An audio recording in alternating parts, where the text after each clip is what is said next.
وننزل من القرآن ما هو شفاء ورحمة للمؤمنين ولا يزيد الظالمين إلا خسارا. بسم الله الرحمن الرحيم. أعوذ بالله من الشيطان الرجيم. بسم الله الرحمن الرحيم. ألم تر إلى الملأ من بني إسرائيل من بعد موسى إذ قالوا لنبي له ابعث لنا ملكا نقاتل في سبيل الله قال هل عسيتم إن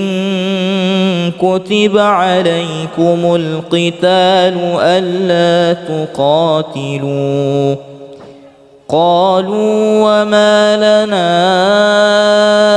ألا نقاتل في سبيل الله وقد أخرجنا من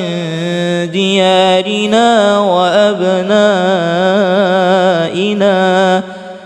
فلما كتب عليهم القتال تولوا إلا قليلا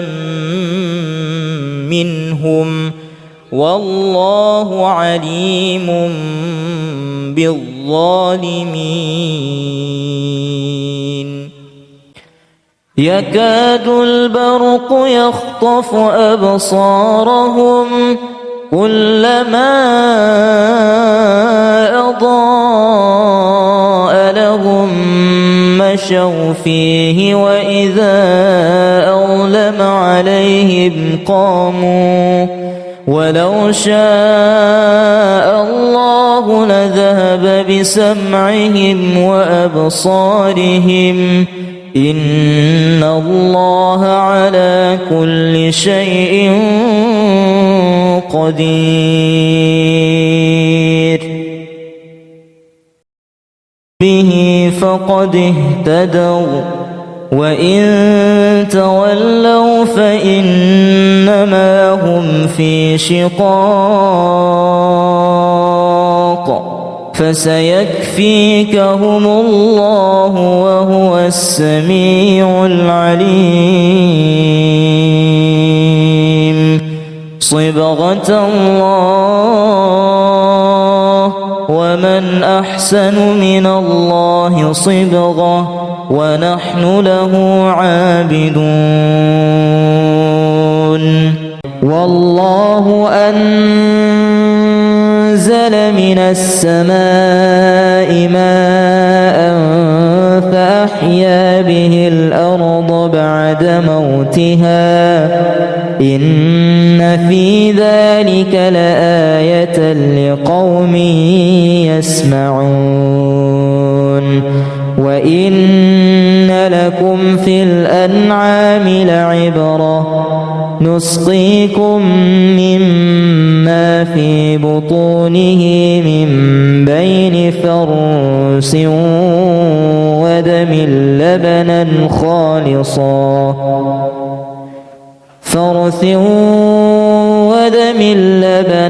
خالصا سائغا للشاربين.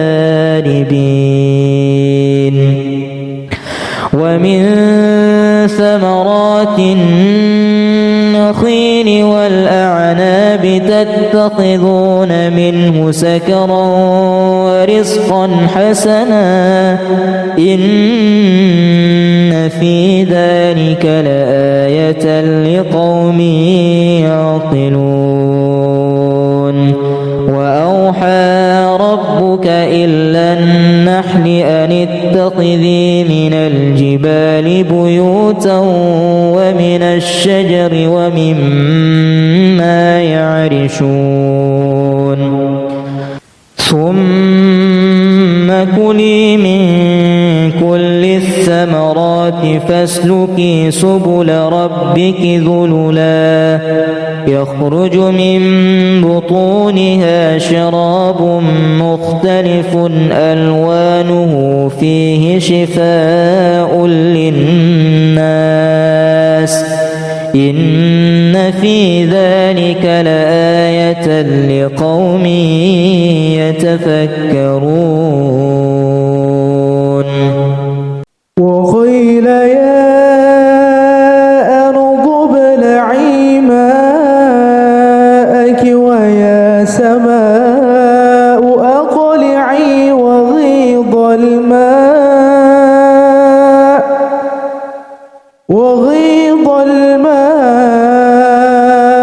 وقضي الأمر واستوت على الجودي وقيل بعدا للقوم الظالمين وقيل يا أرض ابلعي ماءك ويا سماء أقلعي وغيض الماء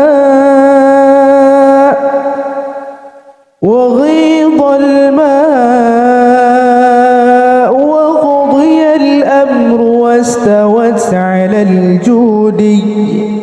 وقيل بعدا للقوم الظالمين وقيل يا أرض ابلعي ماءك ويا سماء أقلعي وغيض الماء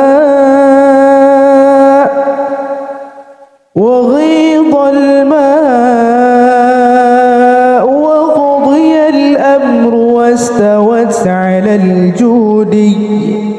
وقيل بعدا للقوم الظالمين أعوذ بالله من الشيطان الرجيم بسم الله الرحمن الرحيم ألم تر إلى الملأ من بني إسرائيل من بعد موسى إذ قالوا لنبي له ابعث لنا ملكا نقاتل في سبيل الله قال هل عسيتم إن كتب عليكم القتال ألا تقاتلوا قالوا وما لنا ألا نقاتل في سبيل الله وقد أخرجنا من ديارنا وأبنائنا فلما كتب عليهم القتال تولوا إلا قليلا منهم والله عليم بالظالمين يكاد البرق يخطف أبصارهم كلما أضاء لهم مشوا فيه وإذا أظلم عليهم قاموا ولو شاء الله لذهب بسمعهم وأبصارهم إن الله على كل شيء قدير به فقد اهتدوا وإن تولوا فإنما هم في شقاق فسيكفيكهم الله وهو السميع العليم صبغة الله ومن أحسن من الله صبغة ونحن له عابدون والله أنزل من السماء ماء فأحيا به الأرض بعد موتها إن في ذلك لآية لقوم يسمعون وإن لكم في الأنعام لعبرة نسقيكم مما في بطونه من بين فرث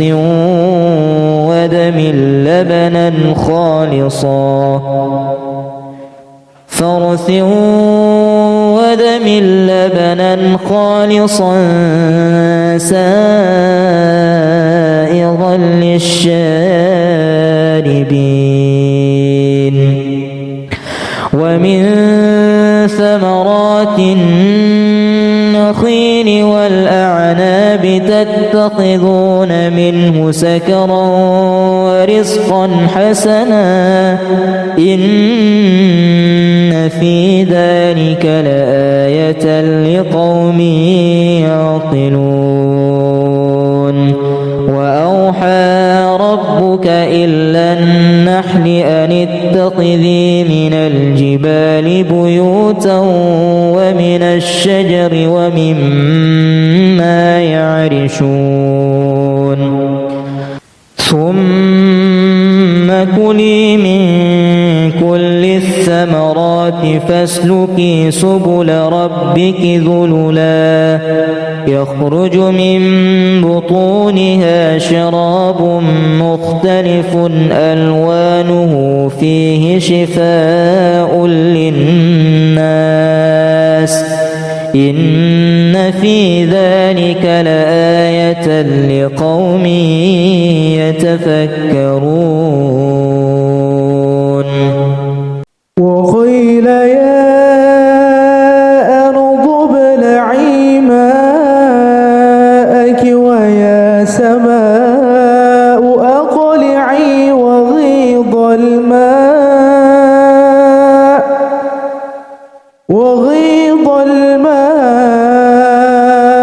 وقضي الأمر واستوت على الجودي وقيل بعدا للقوم الظالمين وقيل يا أرض ابلعي ماءك ويا سماء أقلعي وغيض الماء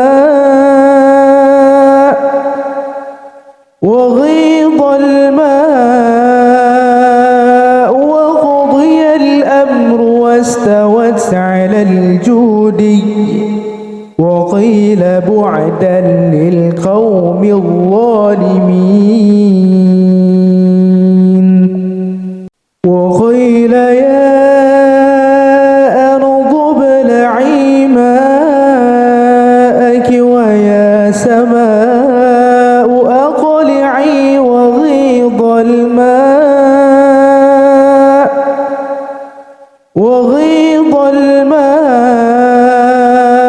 وقضي الأمر واستوت على الجودي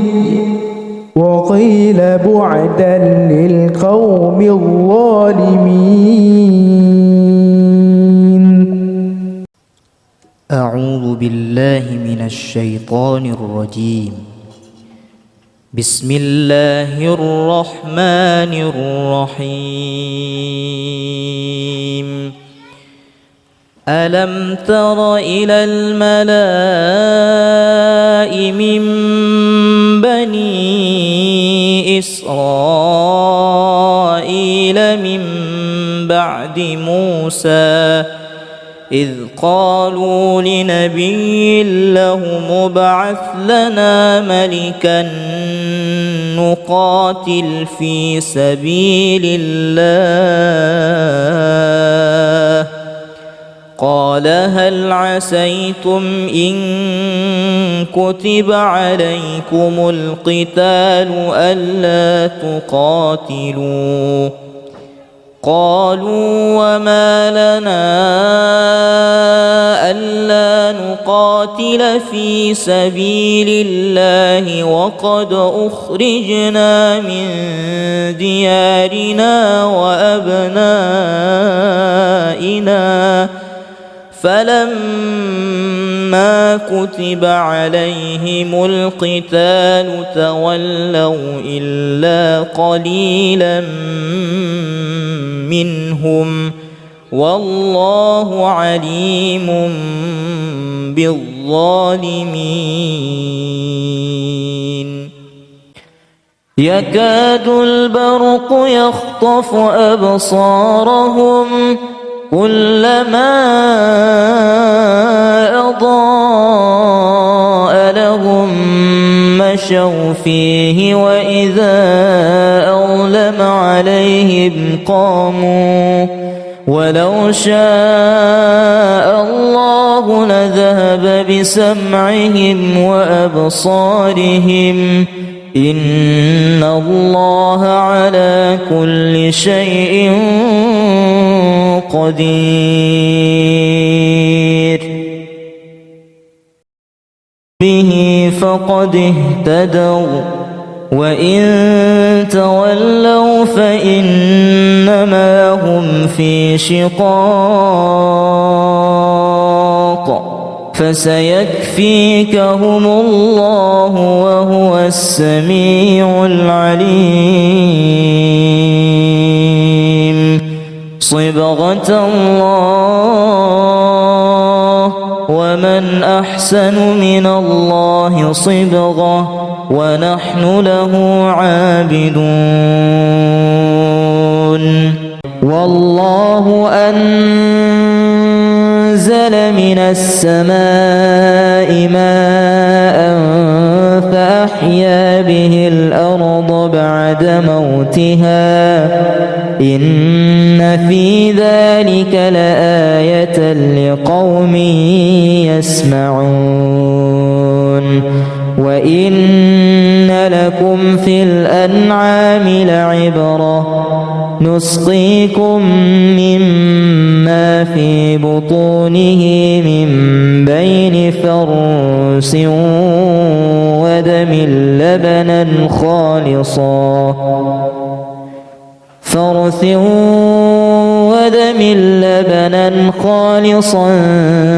سائغا للشاربين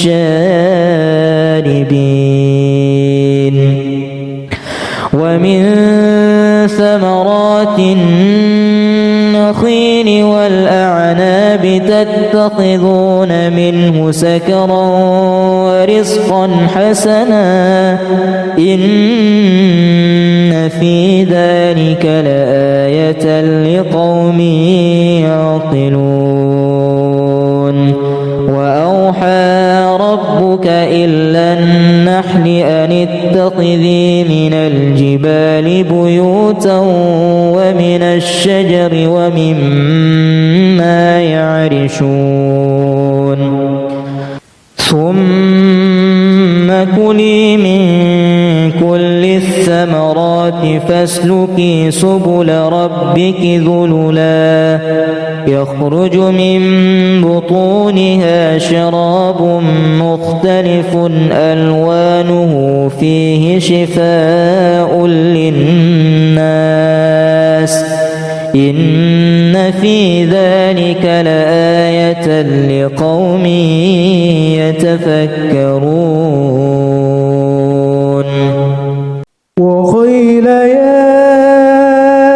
أرض ابلعي ماءك ويا سماء أقلعي وغيض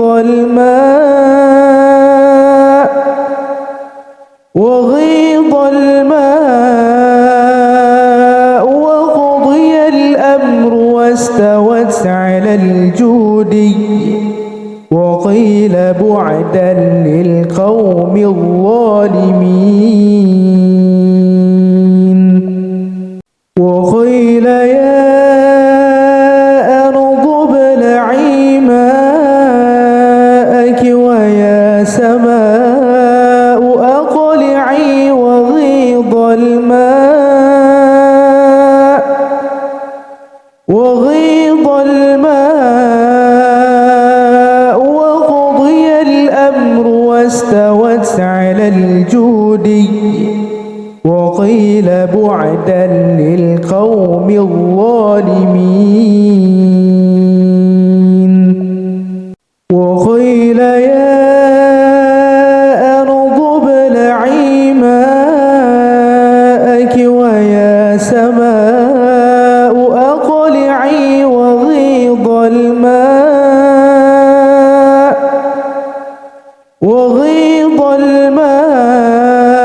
بعدا للقوم الظالمين.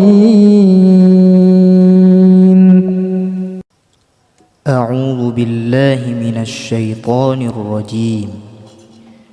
بسم الله الرحمن الرحيم. ألم تر إلى الملأ من بني إسرائيل من بعد موسى إذ قالوا لنبي له ابعث لنا ملكا نقاتل في سبيل الله قال هل عسيتم إن كتب عليكم القتال ألا تقاتلوا قالوا وما لنا ألا نقاتل في سبيل الله وقد أخرجنا من ديارنا وأبنائنا فلما كتب عليهم القتال تولوا إلا قليلا منهم والله عليم بالظالمين. يكاد البرق يخطف أبصارهم كلما أضاء لهم مشوا فيه وإذا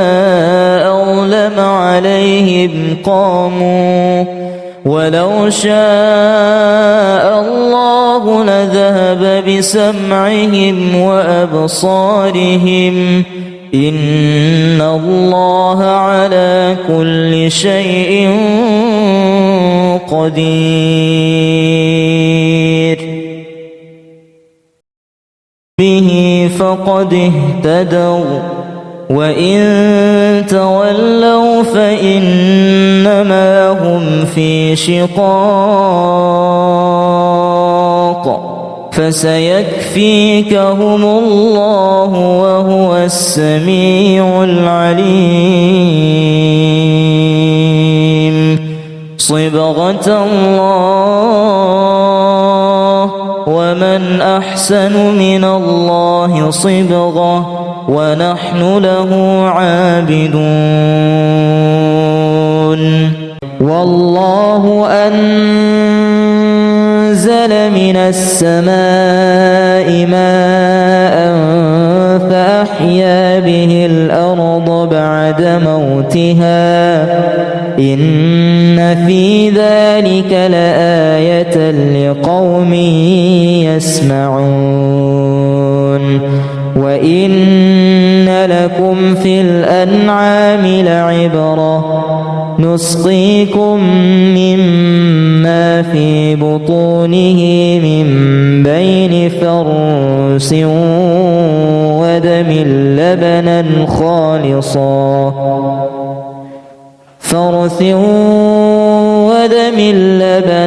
خالصا سائغا للشاربين. ومن ثمرات النخيل والأعناب تتخذون منه سكرا ورزقا حسنا إن في ذلك لآية لقوم يعقلون. وأوحى ربك إلى النحل أن اتخذي من الجبال بيوتا ومن الشجر ومما يعرشون. ثم كلي من كل الثمرات الثمرات فاسلكي سبل ربك ذللا يخرج من بطونها شراب مختلف ألوانه فيه شفاء للناس إن في ذلك لآية لقوم يتفكرون وقيل يا أرض ابلعي ماءك ويا سماء أقلعي وغيض الماء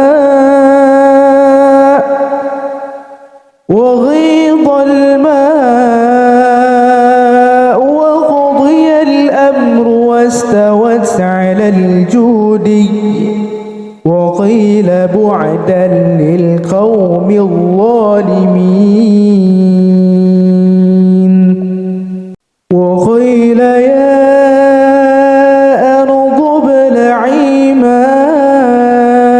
ويا سماء أقلعي وغيض الماء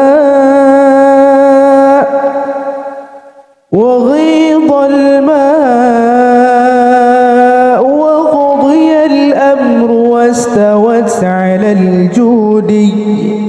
وقيل بعدا للقوم الظالمين وقيل يا أرض ابلعي ماءك ويا سماء أقلعي وغيض الماء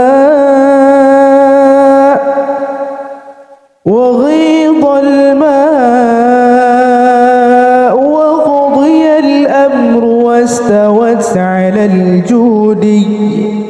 وقيل بعدا للقوم الظالمين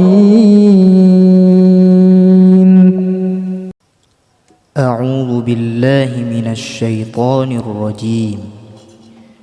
بسم الله الرحمن الرحيم ألم تر إلى الملأ من بني إسرائيل من بعد موسى إذ قالوا لنبي له ابعث لنا ملكا نقاتل في سبيل الله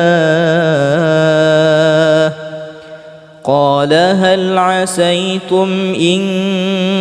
كتب عليكم القتال ألا تقاتلوا قالوا وما لنا ألا نقاتل في سبيل الله وقد أخرجنا من ديارنا وأبنائنا فلما كتب عليهم القتال تولوا إلا قليلا منهم والله عليم بالظالمين يكاد البرق يخطف أبصارهم كلما أضاء لهم مشوا فيه وإذا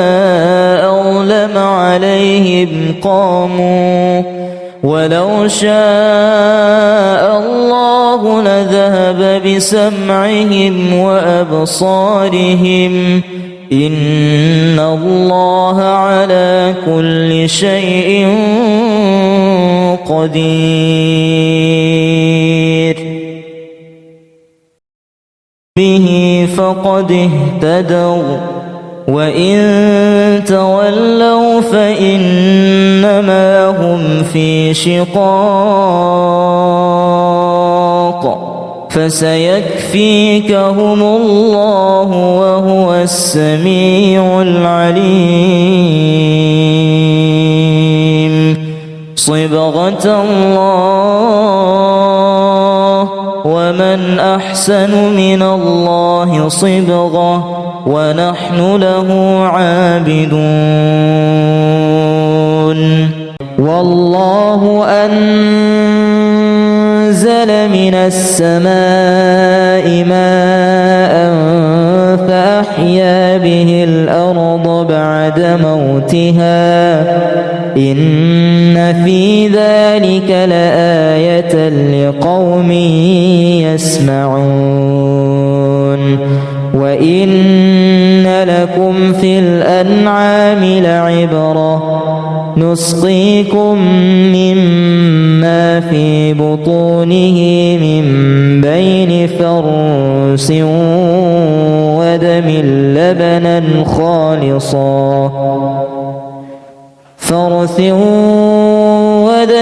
لبنا خالصا سائغا للشاربين ومن ثمرات النخيل والأعناب تتخذون منه سكرا ورزقا حسنا إن في ذلك لآية لقوم يعقلون وأوحى ربك إلى النحل أن اتخذي من الجبال بيوتا ومن الشجر ومما يعرشون ثم كلي من كل الثمرات فاسلكي سبل ربك ذللا يخرج من بطونها شراب مختلف ألوانه فيه شفاء للناس إن في ذلك لآية لقوم يتفكرون وقيل يا أرض ابلعي ماءك ويا سماء أقلعي وغيض الماء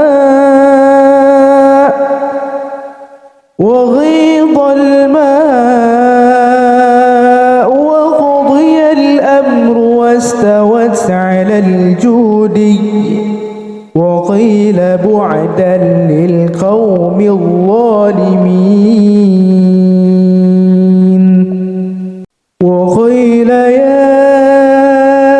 أرض ابلعي ماءك ويا سماء أقلعي وغيض الماء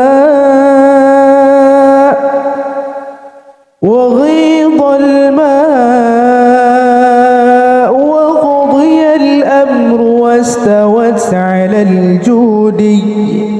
وقيل بعدا للقوم الظالمين وقيل يا أرض ابلعي ماءك ويا سماء أقلعي وغيض الماء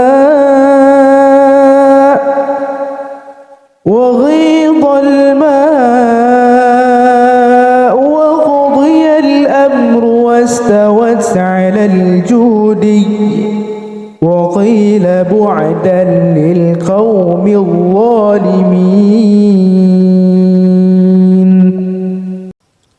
أعوذ بالله من الشيطان الرجيم بسم الله الرحمن الرحيم ألم تر إلى الملأ من بني إسرائيل من بعد موسى إذ قالوا لنبي له ابعث لنا ملكا نقاتل في سبيل الله قال هل عسيتم إن كتب عليكم القتال ألا تقاتلوا قالوا وما لنا ألا نقاتل في سبيل الله وقد أخرجنا من ديارنا وأبنائنا فلما كتب عليهم القتال تولوا إلا قليلا منهم والله عليم بالظالمين يكاد البرق يخطف أبصارهم كلما أضاء لهم مشوا فيه وإذا أظلم عليهم قاموا ولو شاء الله لذهب بسمعهم وأبصارهم إن الله على كل شيء قدير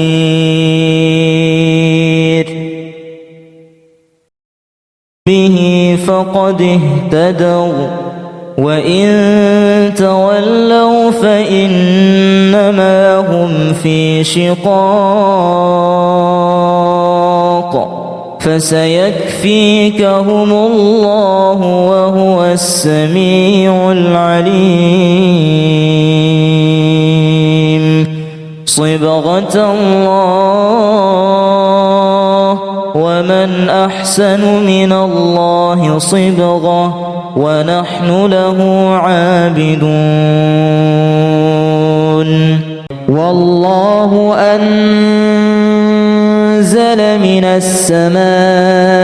ماء فأحيا به الأرض بعد موتها إن في ذلك لآية لقوم يسمعون وإن لكم في الأنعام لعبرة نسقيكم مما في بطونه من بين فرث ودم لبنا خالصا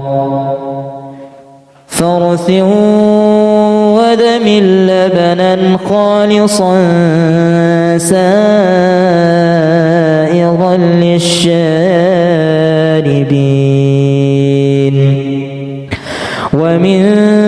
ثمرات النخيل والأعناب تتخذون منه سكرا ورزقا حسنا إن في ذلك لآية لقوم يعقلون وأوحى ربك إلى النحل أن اتخذي من الجبال بيوتا ومن الشجر ومما يعرشون ثم كلي من كل الثمرات فاسلكي سبل ربك ذللا يخرج من بطونها شراب مختلف ألوانه فيه شفاء للناس إن في ذلك لآية لقوم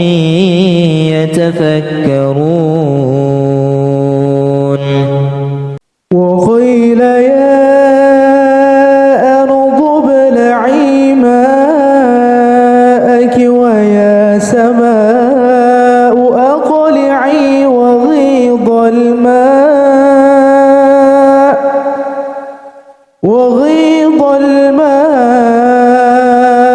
وقضي الأمر واستوت على الجودي وقيل بعدا للقوم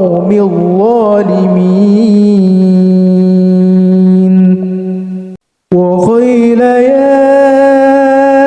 أرض ابلعي ماءك ويا سماء أقلعي وغيض الماء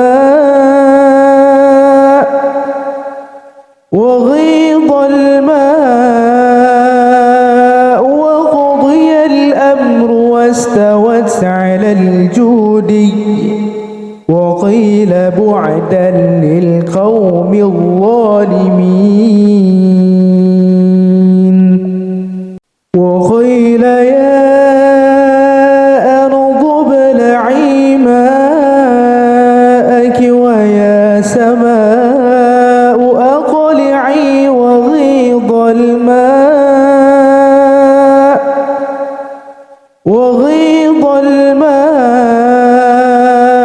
وقضي الأمر واستوت على الجودي وقيل بعدا للقوم الظالمين.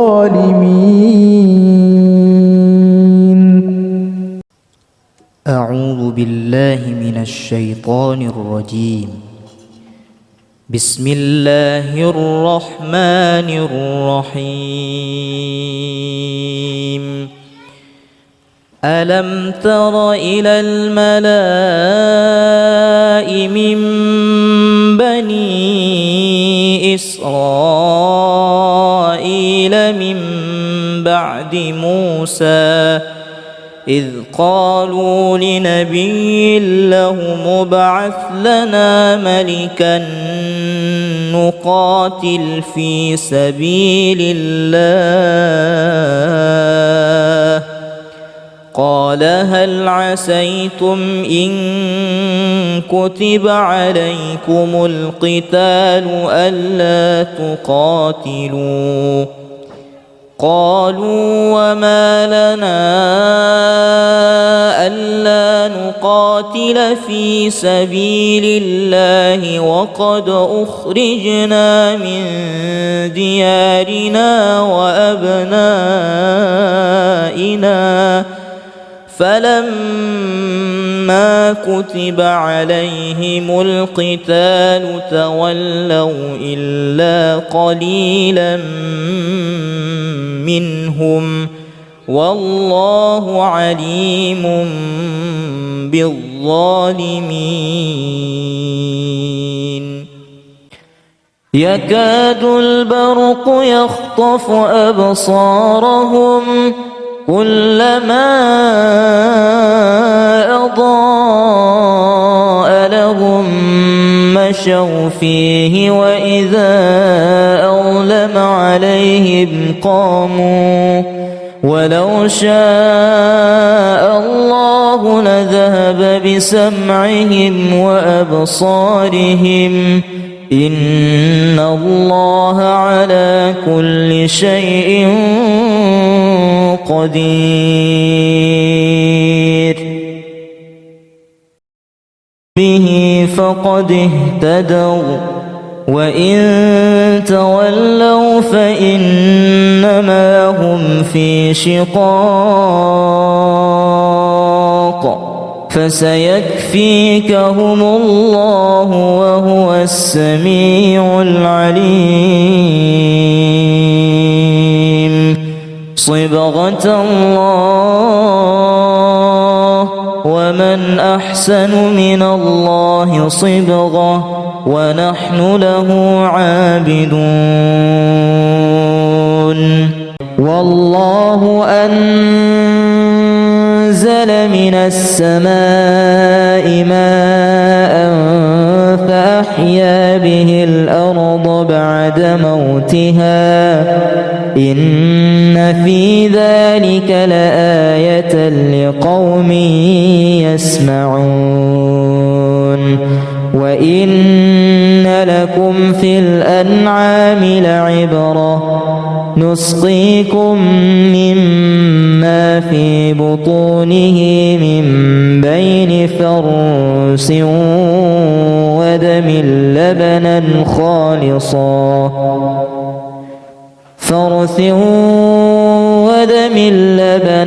خالصا سائغا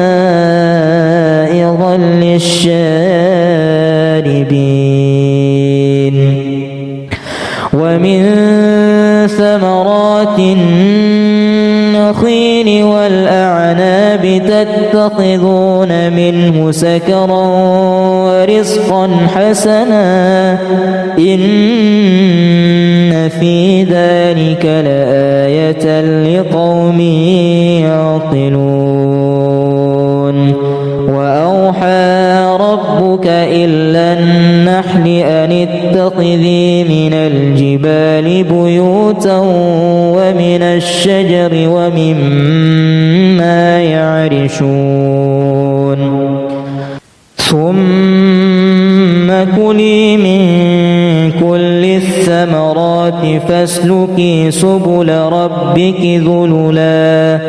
يخرج من بطونها شراب مختلف ألوانه فيه شفاء للناس إن في ذلك لآية لقوم يتفكرون وقيل يا أرض ابلعي ماءك ويا سماء أقلعي وغيض الماء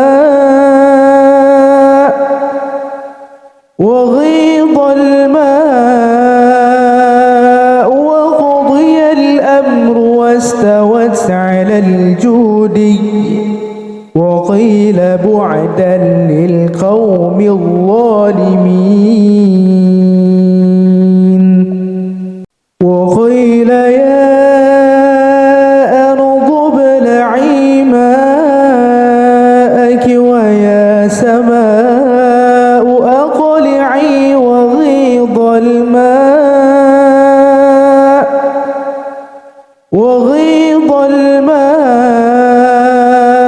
وقضي الأمر واستوت على الجودي وقيل بعدا للقوم الظالمين وقيل يا أرض ابلعي ماءك ويا سماء أقلعي وغيض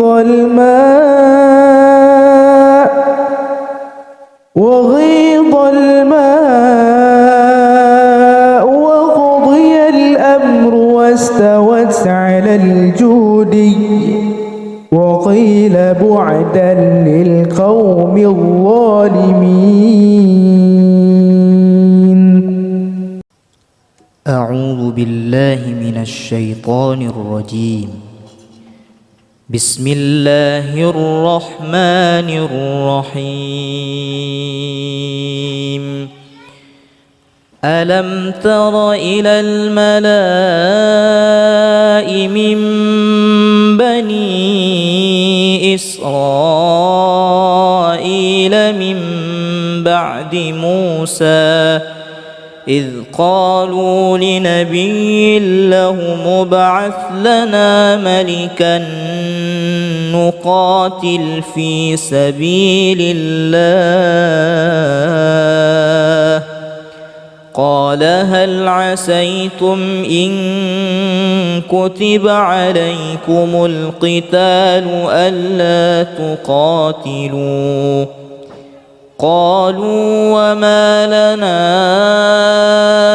ألا نقاتل في سبيل الله وقد أخرجنا من ديارنا وأبنائنا فلما كتب عليهم القتال تولوا إلا قليلا منهم والله عليم بالظالمين يكاد البرق يخطف أبصارهم كلما أضاء لهم مشوا فيه وإذا أظلم عليهم قاموا ولو شاء الله لذهب بسمعهم وأبصارهم إن الله على كل شيء قدير به فقد اهتدوا وإن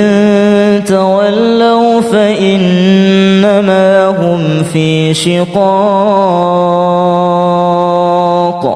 فسيكفيكهم الله وهو السميع العليم صبغة الله ومن أحسن من الله صبغة ونحن له عابدون والله أنزل من السماء ماء فأحيا به الأرض بعد موتها إن في ذلك لآية لقوم يسمعون وإن لكم في الأنعام لعبرة نسقيكم مما في بطونه من بين فرث ودم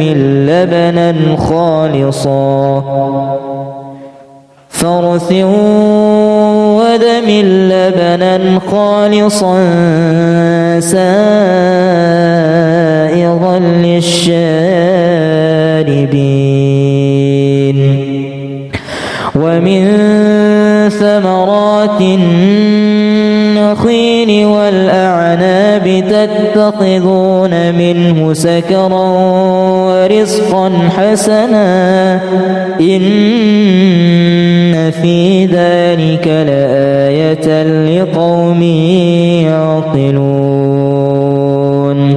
وأوحى ربك إلى النحل أن اتخذي من الجبال بيوتا ومن الشجر ومما يعرشون ثم كلي من كل الثمرات فاسلكي سبل ربك ذللا يخرج من بطونها شراب مختلف ألوانه فيه شفاء للناس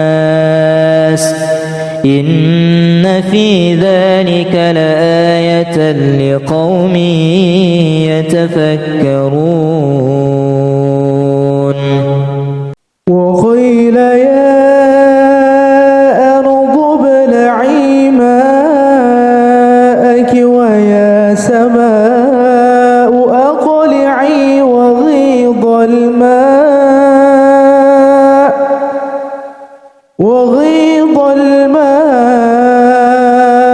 وقضي الأمر واستوت على الجودي وقيل بعدا للقوم الظالمين وقيل يا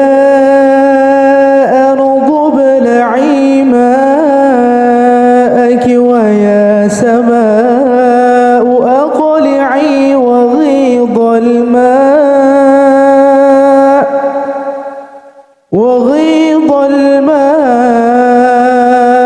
وقضي الأمر واستوت على الجودي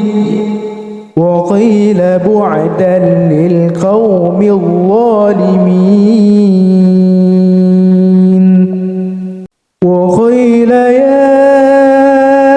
أرض ابلعي ماءك ويا سماء أقلعي وغيض الماء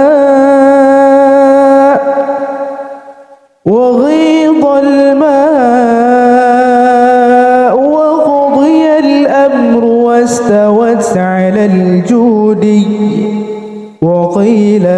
بعدا للقوم الظالمين.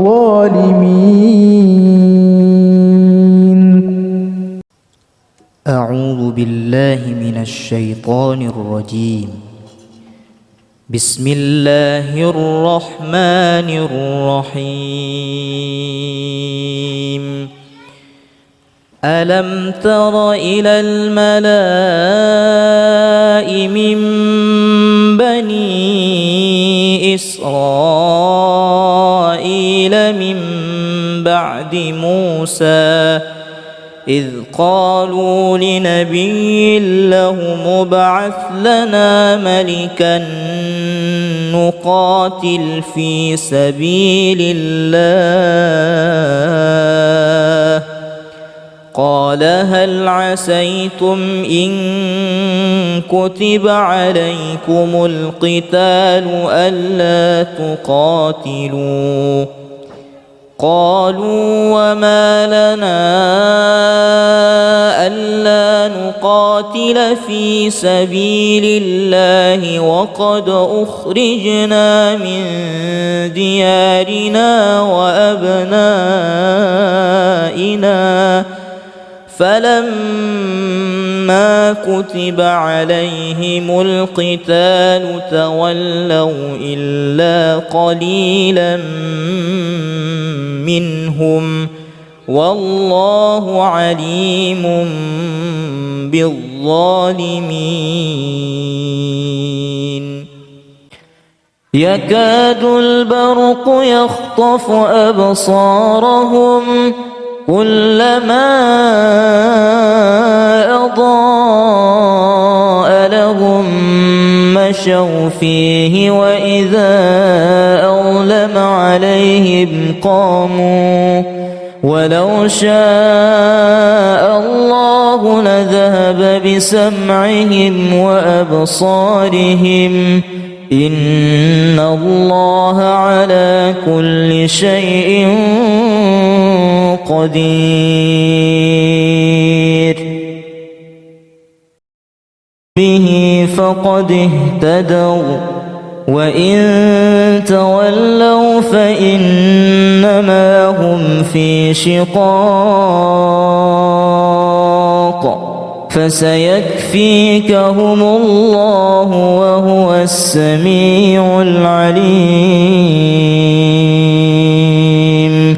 صبغة الله ومن أحسن من الله صبغة ونحن له عابدون. والله أنزل من السماء ماء فأحيا به الأرض بعد موتها إن في ذلك لآية لقوم يسمعون. وإن لكم في الأنعام لعبرة نسقيكم مما في بطونه من بين فرث ودم لبنا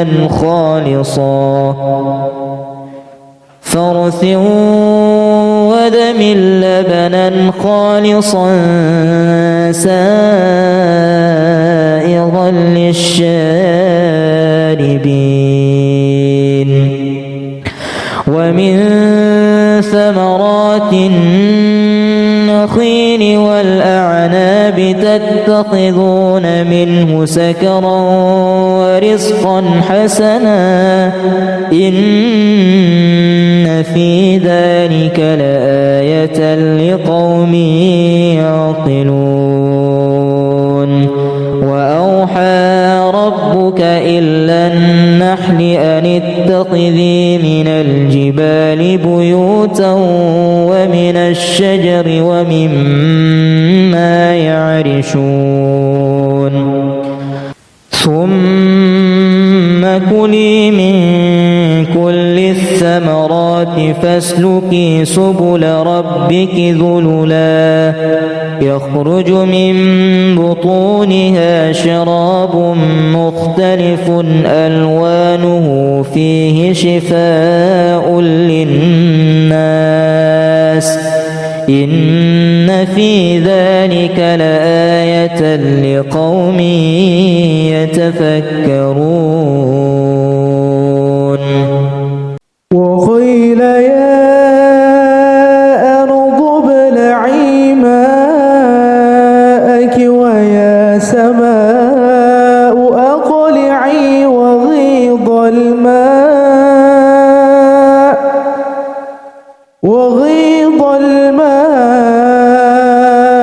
وقضي الأمر واستوت على الجودي وقيل بعدا للقوم الظالمين وقيل يا أرض ابلعي ماءك ويا سماء أقلعي وغيض الماء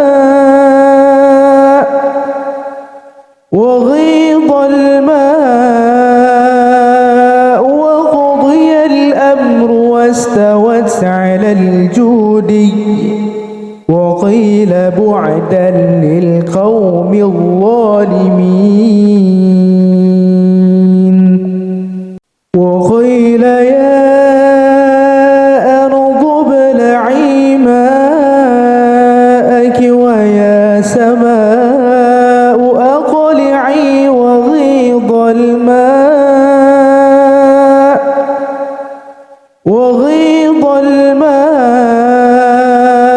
وقضي الأمر واستوت على الجودي وقيل بعدا للقوم الظالمين أعوذ بالله من الشيطان الرجيم بسم الله الرحمن الرحيم ألم تر إلى الملأ من بني إسرائيل من بعد موسى إذ قالوا لنبي له ابعث لنا ملكا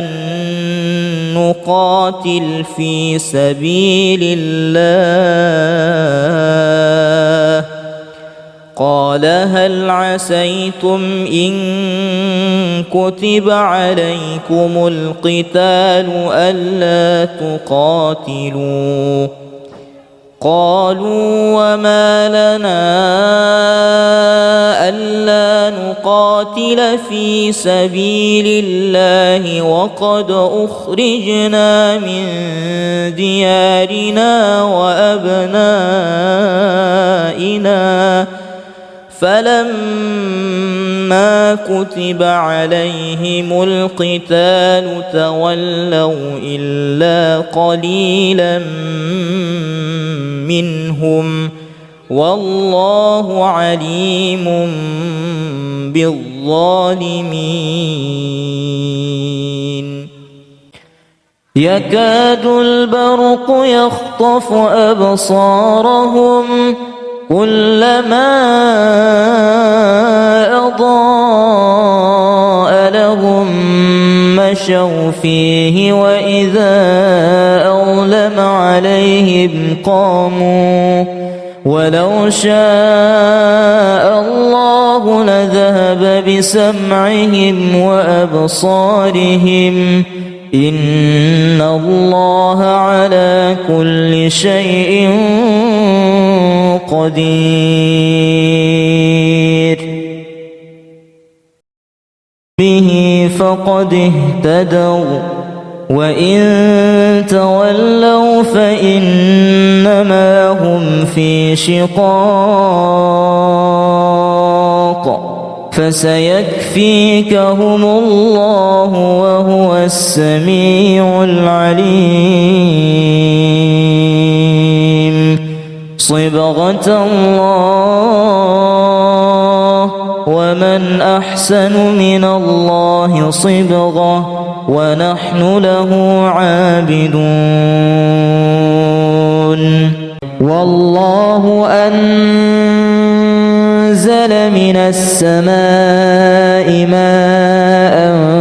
فأحيا به الأرض بعد موتها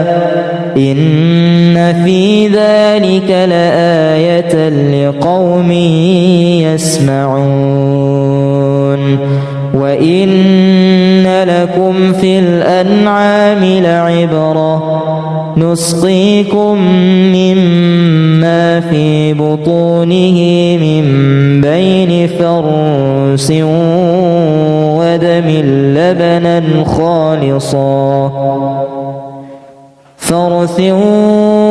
ودم لبنا خالصا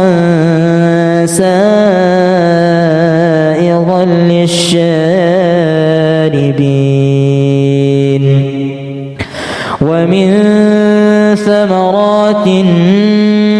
النخيل والأعناب تتخذون منه سكرا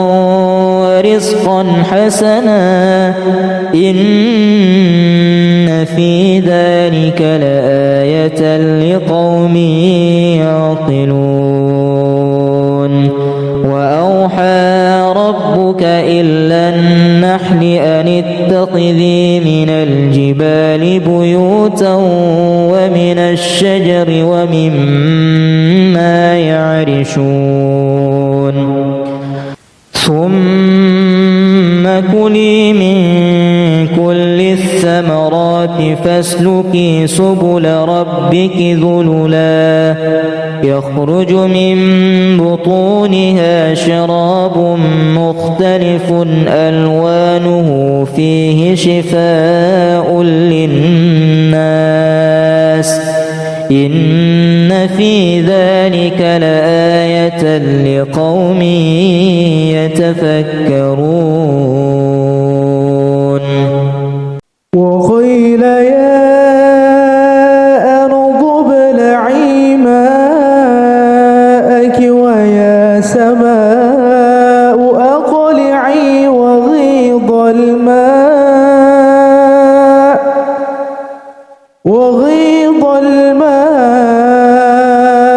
وقضي الأمر واستوت على الجودي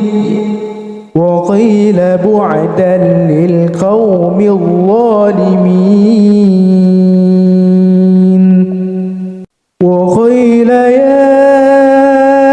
أرض ابلعي ماءك ويا سماء أقلعي وغيض الماء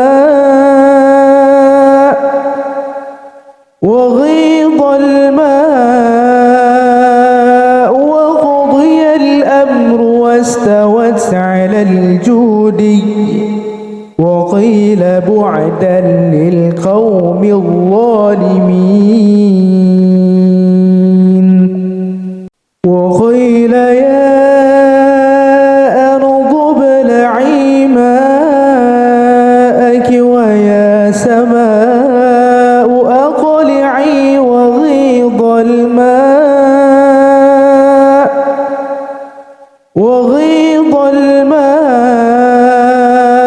وقضي الأمر واستوت على الجودي وقيل بعدا للقوم الظالمين أعوذ بالله من الشيطان الرجيم بسم الله الرحمن الرحيم ألم تر إلى الملأ من بني إسرائيل من بعد موسى إذ قالوا لنبي له ابعث لنا ملكا نقاتل في سبيل الله قال هل عسيتم إن كتب عليكم القتال ألا تقاتلوا قالوا وما لنا ألا نقاتل في سبيل الله وقد أخرجنا من ديارنا وأبنائنا فلما كتب عليهم القتال تولوا إلا قليلا منهم والله عليم بالظالمين يكاد البرق يخطف أبصارهم كلما أضاء لهم مشوا فيه وإذا أظلم عليهم قاموا ولو شاء الله لذهب بسمعهم وأبصارهم إن الله على كل شيء قدير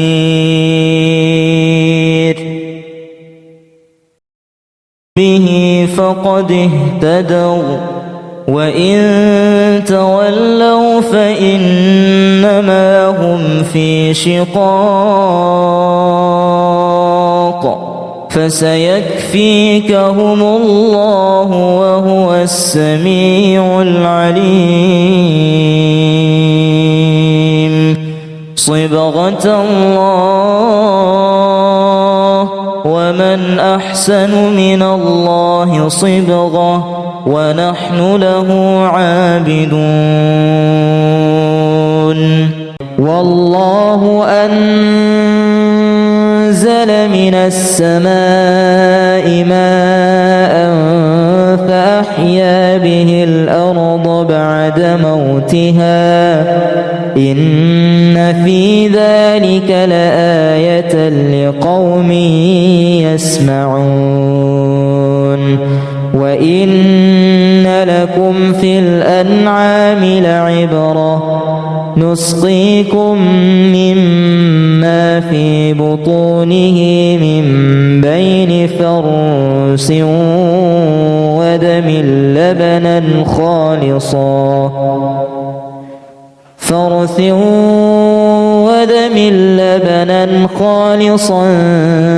سائغا للشاربين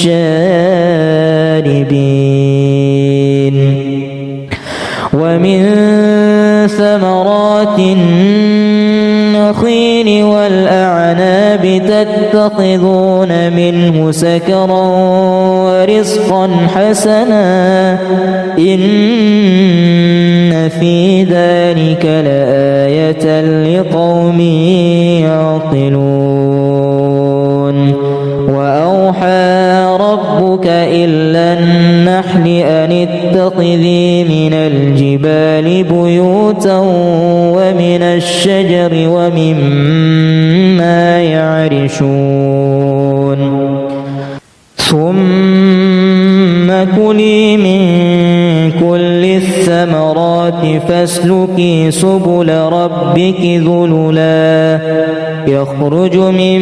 بطونها شراب مختلف ألوانه فيه شفاء للناس إن في ذلك لآية لقوم يتفكرون وقيل يا أرض ابلعي ماءك ويا سماء أقلعي وغيض الماء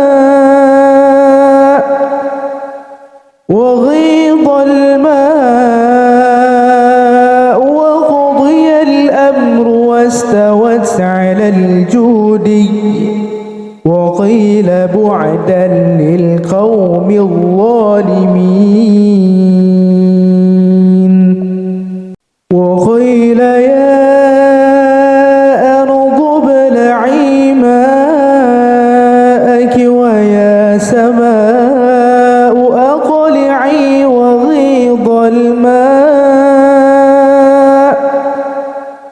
وغيض الماء وقضي الأمر واستوت على الجودي وقيل بعدا للقوم الظالمين وقيل يا أرض ابلعي ماءك ويا سماء أقلعي وغيض الماء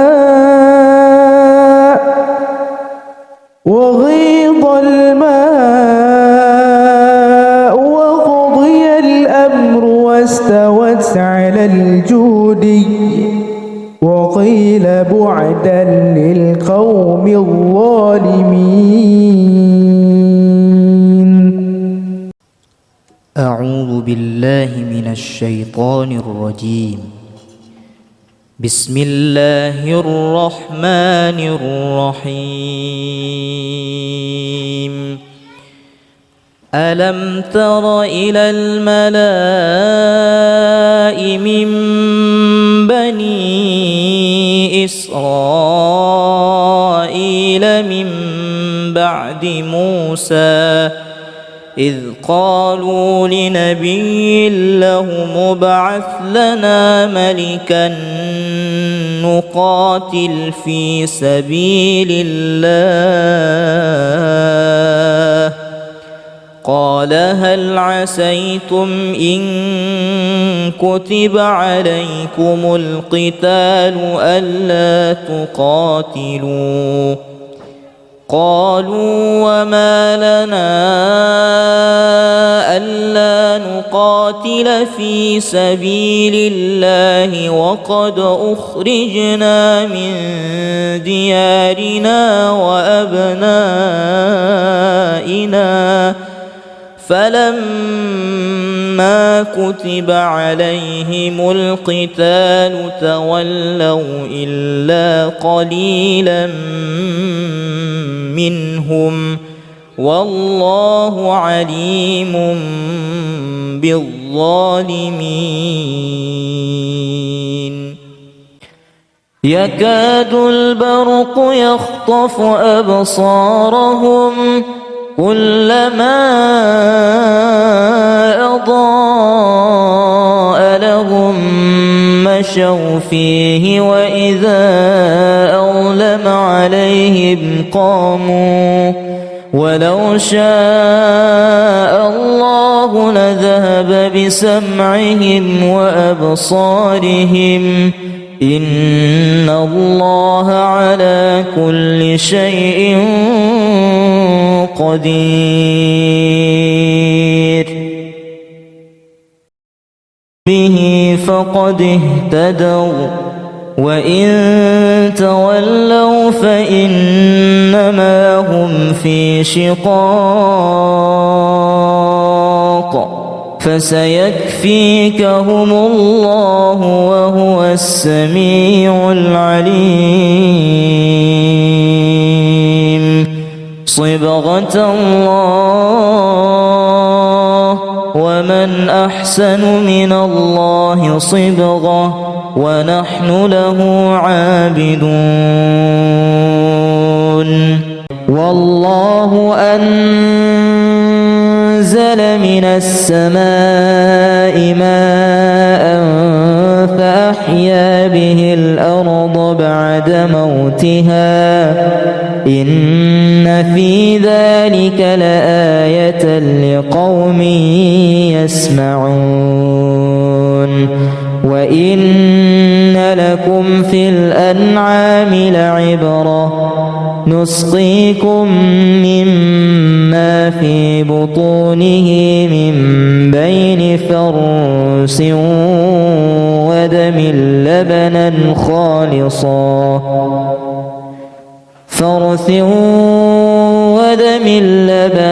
خالصا سائغا للشاربين ومن ثمرات النخيل والأعناب بتتخذون منه سكرا ورزقا حسنا إن في ذلك لآية لقوم يعقلون وأوحى ربك إلى النحل أن اتخذي من الجبال بيوتا ومن الشجر ومما يعرشون ثم كلي من كل الثمرات فاسلكي سبل ربك ذللا يخرج من بطونها شراب مختلف ألوانه فيه شفاء للناس إن في ذلك لآية لقوم يتفكرون وقيل يا أرض ابلعي ماءك ويا سماء أقلعي وغيض الماء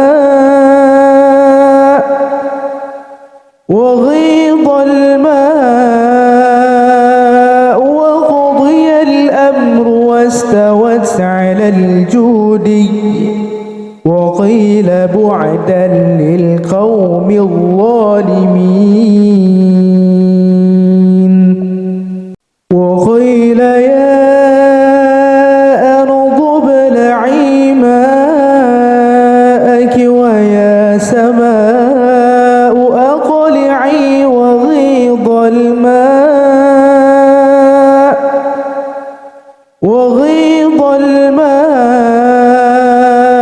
وقضي الأمر واستوت على الجودي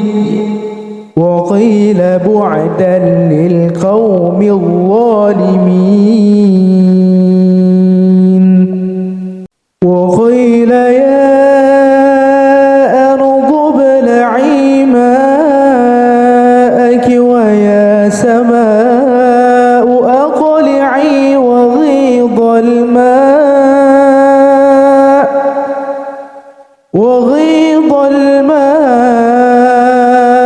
وقضي الأمر واستوت على الجودي